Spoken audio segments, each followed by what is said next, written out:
이 구약 성경을 보면요, 이스라엘 백성들의 신앙의 이야기가 성경 안에 들어 있죠. 그런데 그 신앙의 면면을 살펴보면 이스라엘 백성들의 신앙은 역사적인 사건을 통해 그리고 경험을 통해 만난 하나님에 대해서 고백하고 있어요. 하나님이 역사의 주인이시다, 모든 것의 주권자이다, 이렇게 고백하고 있는데요, 그 고백의 내용이 추상적인 개념이 아니라, 하나님을 추상적인 개념으로가 아니라, 혹은 저 멀리 피안에 계신 그런 존재로서가 아니라 오늘 내가 살고 있는 삶의 한가운데로 개입해 주시고 함께 하고 계시는 그런 하나님으로 고백한다는 거죠. 출애굽 이야기가 그렇죠. 또 다른 많은 이야기를 들어보면 하나님이 나와 함께 계셨다, 그 임마누엘이라는 것이 구약 성경의 하나님 고백의 핵심입니다. 폴 틸리라는 신학자가 이런 이야기를 해요. 한번 들어보세요. 조금 어려운 말일 수 있습니다. 모든 유한한 피조물은 신을 떠나서 잠시도 존재할 수 없다. 인간 역시 하나님을 떠나서는 존재할 수 없다. 조금 어렵죠? 풀어드리면 이런 이야기입니다. 인간은 부족하고 한계가 있어요. 그래서 홀로 살 수 없어요. 혼자의 힘으로 살아낼 수 없어요. 그래서 하나님이 안 계신다면, 혹은 우리가 하나님을 떠난다면 살 수 없다는 이야기입니다. 여기까지는 이해가 되죠. 그런데 중요한 것은요, 그 다음입니다. 거꾸로 우리가 지금 살아있다는 사실은 그게 바로 하나님이 우리와 함께 하신다는 증거라는 겁니다. 우리는 부족해서 우리 혼자 못 삽니다, 하나님이 계셔야 삽니다, 이런 고백은 할 수 있어요. 그런데 그 고백을 하면서 우리는 거꾸로 말만 뒤집으면 되는 진리를 모른다는 거예요. 하나님이 있어야 살지, 그렇게 이야기하면서 지금 내가 살아있는 게 하나님이 내 곁에 계시는 증거라는 것을 잊어먹고 있어요. 그러면서 하나님이 있어야 사는데 하나님 나와 멀리 떨어져 계신가? 왜 하나님 내 기도 안 들어주시는가? 왜 하나님 내 옆에는 나를 안 돌봐주시는가? 우리 그렇게 한탄한다는 거죠. 아니요, 여러분들 지금 멀쩡히 잘 살아 계시잖아요. 여러분의 삶 옆에 하나님이 지금 충만히 함께하고 계시는 증거입니다. 어려운 말을 한 번 더 하면요, 아우구스티누스라는 고대 신학자가 이런 이야기를 했어요. 하나님의 아들이 한 인간으로 100번, 1000번 태어난다고 해도 그 아들이 내 영혼 안에, 내 삶 안에 한 번이라도 태어나지 않으면 아무 의미 없습니다. 우린 이 질문에 대답해야 돼요. 예수님이 2000년 유대 땅 베들레헴에 탄생했다, 역사적인 사실이다, 아무도 뭐라고 못한다, 증거 다 나왔다, 땅땅땅 100번 1000번 해봐야 그 삶이 나하고 연관이 없으면, 예수님이 1년에 한 번씩 베들레헴에, 서울에, 상계동에 매번 태어나셔도 내 삶에 태어나지 않으시면 아무 의미 없다는 거예요. 그저 옛날 이야기, 남의 나라 이야기, 나와 상관없는 이야기라는 거죠. 오늘 읽은 요한복음의 본문은 우리가 너무나 많이 읽었어요. 말씀이 육신이 되어 우리 가운데 거하시니라, 그 안에 은혜와 충만하더라. 우리에게는 대단한 감흥을 불러일으키지 않을 수 있어요. 익숙한 이야기, 그래 하나님이 내 곁에 오셨다는 이야기지. 그런데 이 말씀은요, 당시 헬라 문화 안에 있던 사람들에게는 충격적인 이야기였어요. 왜냐하면 오늘 이 하나님이 육신이 되어 우리 곁에 계셨다라고 하는 이 이야기는 당시 헬레니즘 세계의 철학적인 상식과 종교적인 상식에 비추어 볼 때 매우 충격적인 발언이기 때문이에요. 헬라 시대에는 사람들이 이렇게 생각했어요. 로고스라는 진리가 있습니다. 이 진리는 만물을 이성적으로 관찰하고 지배하는 법칙입니다. 모든 것의 근본 원칙이에요. 영원합니다. 선재합니다. 변치 않는 진리입니다. 반면에 우리의 삶은 육체, 사르크스라는 건데, 이것은 멸망하는 거고 유한한 것이고 변하는 거예요. 한편으로 진리라고 하는 로고스가 있고, 한편으로는 사르크스라고 하는 우리의 유한한, 변하는 삶이 있어요. 이 두 가지가 결코 일치할 수 없어요. 이게 헬라 시대의 철학적인 상식이고 종교적인 상식이 있어요. 합쳐질 수 없어요. 유일한 것은 불안한 존재요, 부족한 존재인 우리가 로고스를 흉내내려고, 그렇게 완전해져 보려고 노력해 보는 것 뿐이었어요. 닮아 보는 것 뿐이었어요. 하나가 될 수는 없어요. 그렇게 노력하자고 이야기한 게 플라톤의 이데아예요. 이데아를 놓고, 아이디어라고 그러죠. 이데아의 세상을 놓고 바라보자는 거예요. 그렇게 되려고 노력해보자는 거예요. 그리스 로마 신화의 변신 이야기가 그거예요. 그런데 이런 생각을 근본부터 뒤집어 놓는 게 오늘 요한복음 이야기예요. 하나님이 인간이 되셨다. 가능성이라고는 우리가, 인간이 영원하신 분을 조금씩 닮아가려고 노력하고 하는 것, 그 가능성 하나밖에 없었는데 오늘 성경은 전혀 다른 이야기를 하는 거예요. 로고스가, 진리가, 하나님이 우리 곁에 오셨다. 우리를 향해 하나님이 낮아지시고 자신의 거처를 가장 천한 낮은 자리로 정하셨다. 하나님이 자기의 존재 양식 자체를 바꾸셨다는 거예요. 진리는 비천한 사람들하고는 저 멀리 떨어져서 홀로 아름답게 빛나고 계셔야 되는데, 그래야 진리인데 그 진리가 그 자리를 거절하고 여기로 왔다는 거예요. 신이라고 하는 모습을 버리고 인간이라고 하는 존재가 되기를 원하셨다는 거예요. 영원한 진리는 이 세상을 초월한 저기 높은 곳에서 반짝반짝 빛나고 우리가 그 영원한 진리를 바라보기만 하고 앙망하고 그래야 되는데 거꾸로가 되었다는 거죠. 누가복음의 예수님 탄생 이야기를 보면 이 이야기를 더욱 실감나게 이야기하잖아요. 예수님이 짐승들의 거처인 마구간에 태어나셨다. 그런데 이 말이 진짜일까? 과연 하나님이 인간이 될 수 있을까? 받아들이기가 너무 힘들었어요. 이해할 수 없었어요. 철학적인 논리, 신화에 빠져있던 사람들에게 하나님의 성육신, 하나님의 구원의 신비가 전혀 이해되지 않았어요. 그래서 사람들은 이해해 보려고 노력했어요. 어떻게 노력했습니까? 내가 할 수 있는 방식으로. 조금 어려운 이야기를 더 하겠는데요. 에비온주의자라는 사람들이 있었는데 이 사람들은 이렇게 생각했어요. 신이 어떻게 인간이 됩니까? 신이 인간이 된다는 것은 애초에 불가능하고요. 예수님이 인간 중에서 매우 뛰어나서 신을 닮을 수 있는, 우리가 아까 부족한 인간이 진리를 닮아가려고 노력하는 길밖에 없다고 말했잖아요. 그런데 그렇게 진리를 닮아가려고 노력한 사람들 중에 최고 잘한 사람, 그래서 진리에 가장 가까이 간 사람이 예수님이어서 하나님이 이 예수님을 그래 너 내 아들 할만하다 하고 양자를 삼으셨다는 거예요. 에비온주의자라고 하는 사람들은 이렇게 이해했어요. 어떻게 신이 인간이 돼? 인간 중에 제일 뛰어난 사람을 그래 너 내 아들 해라 하고 하나님이 그러셨지. 그래서 이 사람들은 전통적인 이해 방식대로 율법을 열심히 지키고 착하게 살고 종교적으로 그렇게 살 뿐이야. 우리도 예수님처럼 그렇게 훌륭한 하나님을 닮을 대로 닮아가는 그런 사람이 되어보자. 신이 인간이 되는 것? 그건 아니야. 또 다른 사람들이 있었는데 이 사람들은 영지주의자들이라고 이야기해요. 이 사람들은 영적인 지식이 있을 거야 라고 생각을 했어요.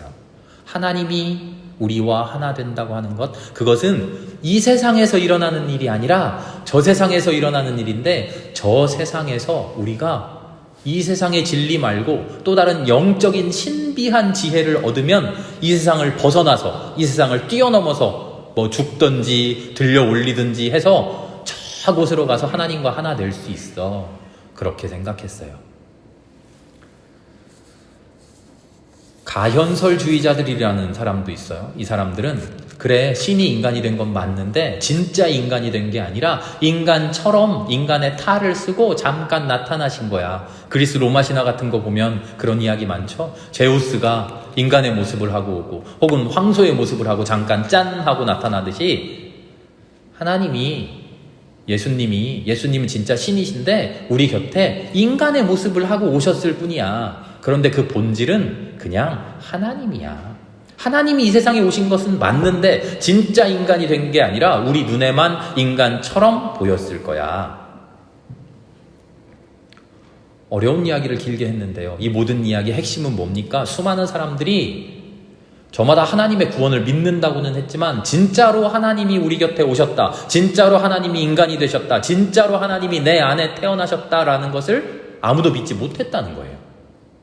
그저 이해해 보려고, 어떻게? 내 상식대로, 내가 아는 지혜대로, 내가 아는 철학대로 이해해 보려고 진리를 왜곡했다는 거예요. 하나님이 어떻게 인간이 될 수 있어? 인간이 하나님만큼 뛰어났겠지. 하나님이 어떻게 인간이 될 수 있어? 인간처럼 보였겠지. 하나님이 어떻게 인간과 하나 될 수 있어? 이 세상을 벗어난 저기 딴 세상 이야기겠지? 이렇게 오해했다는 거예요. 그런데 진리는 뭡니까? 요한복음이 우리에게 이야기해주고 있어요. 그런 거 아니라 진짜로 하나님이 우리 곁에 인간으로 오셨다. 진짜로 내 곁에 계셨다. 진짜로 우리와 하나 되셨다. 우리가 이것을 믿지 못한다면요, 다른 여러 가지 방식으로, 다른 여러 가지 우리의 생각으로 왜곡해서 이해하고 받아들인다면 우리는 결코 하나님의 구원 안으로 들어갈 수 없어요. 성경 이야기를 창세기부터 찬찬히 읽어보면요, 옛날 창세기 1장 1절부터 성서가 증언하고 있는 이야기의 핵심이 무엇인가? 하나님이 우리 곁에 진짜 계셨다라는 거예요. 하나님이 우리 곁에 진짜 와 계셨다. 말씀으로 창조하셨다. 창세기가 1장 이렇게 시작하죠. 하나님이 말씀만 하시면 짠 하고 이루어졌다 하는 그런 기적 이야기일까요? 아니에요. 말씀으로 창조하셨다라고 하는 것은 하나님의 의지, 하나님의 능력, 하나님의 바람, 하나님의 생각, 그것이 형상을 입고 실체화되었다는 거예요. 생각으로만 있지 않고, 의지로만 있지 않고. 하나님이 말씀으로 창조하셨다. 우리 하나님은 능력이 뛰어나셔서 다른 신들 이야기 들어보니까 이렇게 뭘로 만들고 했는데, 우리 하나님은 그런 재료도 필요 없어. 말씀만 하시면 다 돼. 이런 이야기가 아니에요. 하나님이 가지고 있는 의지, 하나님의 생각, 하나님 마음속에 있는 그 뜻이 하나님의 뜻으로만 있는 게 아니라 저기 저 세상에 우리가 이해할 수 없는 방식으로 추상적으로 있는 게 아니라 그 이야기가 현실이 되었다는 거예요. 산이 있으라 하니까 진짜 산이 생겼다는 거예요. 이야기가 뭡니까? 하나님이 우리를 구원하시고 우리와 함께 있겠다고 하시는 그 하나님의 의지가, 하나님의 사랑이 태초부터 실현되어 왔다는 거예요. 하나님께서 사람과 똑같은 모습으로 이 땅에 오셨다라는 것을 아담과 하와를 만드실 때도 똑같이 이야기하셔요. 우리의 형상대로, 우리의 모양대로 사람을 만들자.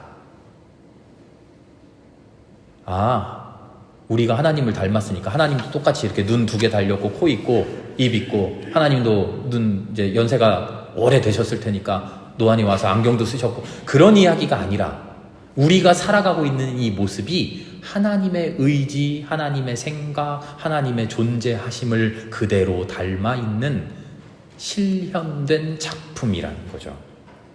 하나님의 구원은요, 그래서 우리에게 주어지는 선물, 그런 게 아니라 하나님께서 스스로 행하시는 사건이에요. 그 사건이 우리에게서 일어났기 때문에 구원받았다 하는 거죠.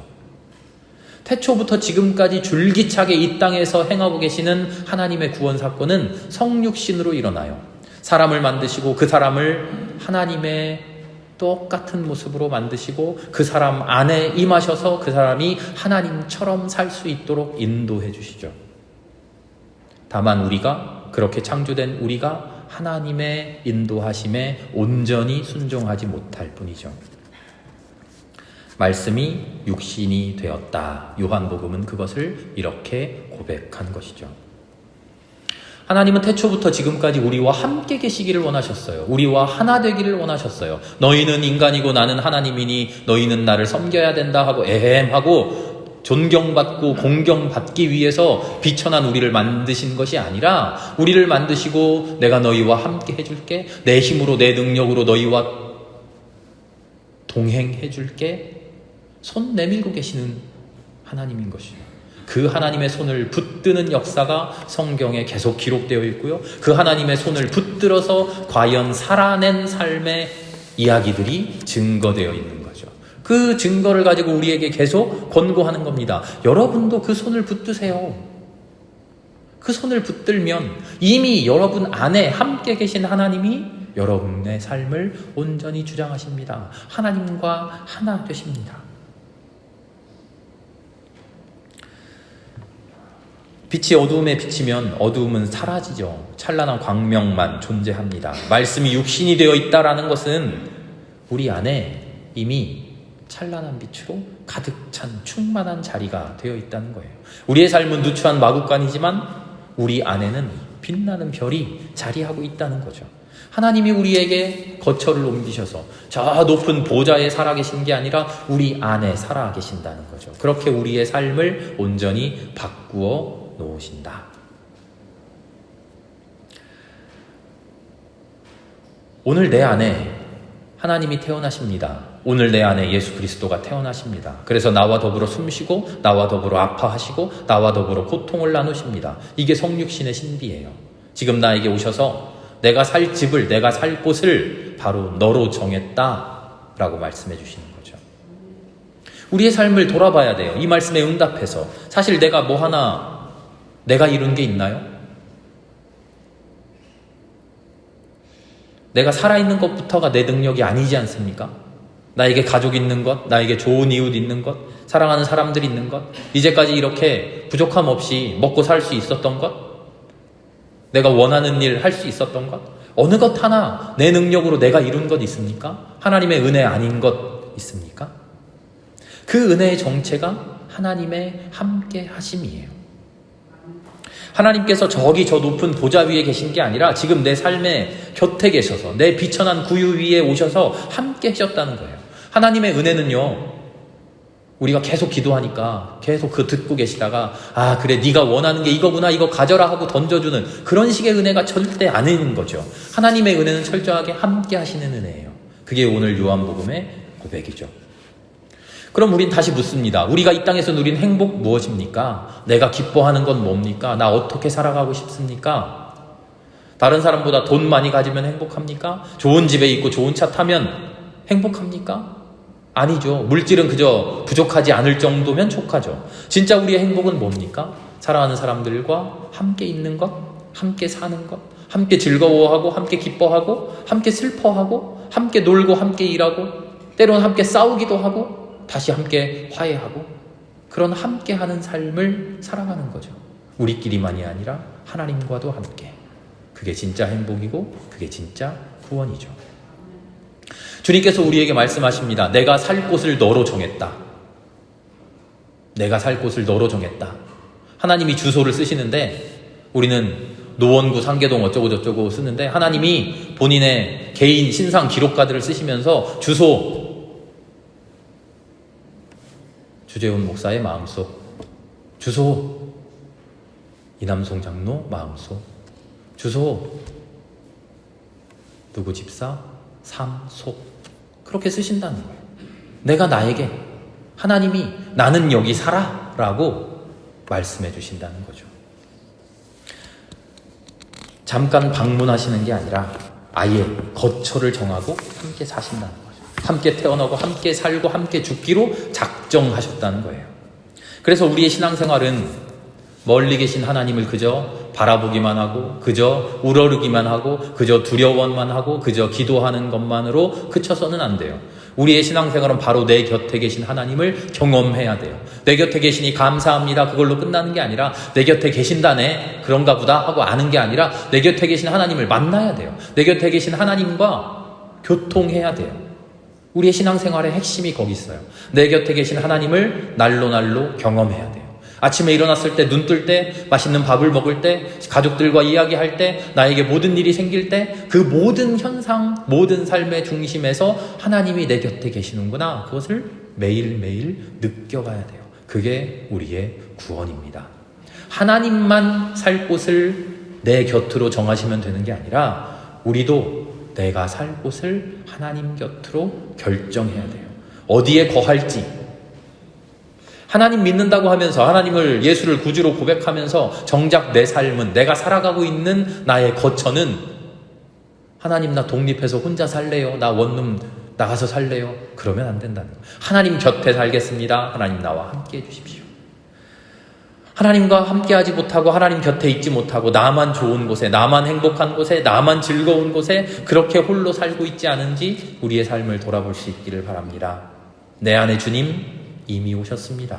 이제 우리만 주님 곁으로 가기만 하면 됩니다. 오늘 내 안에 나와 함께하고 계시는 임마누엘의 하나님이 여러분과 함께하기를 축원합니다. 그 임마누엘의 하나님을 만나실 수 있기를 바랍니다. 어디에 거할지 결정하고 주님 내 안에 오셨으니 나도 주님 안에 있겠습니다. 다른 어느 곳에 살지 않고 하나님 품 안에만 살겠습니다. 결단하고 살아가는 우리 모두가 될 수 있기를 기도합니다. 함께 기도하겠습니다. 하나님 감사합니다.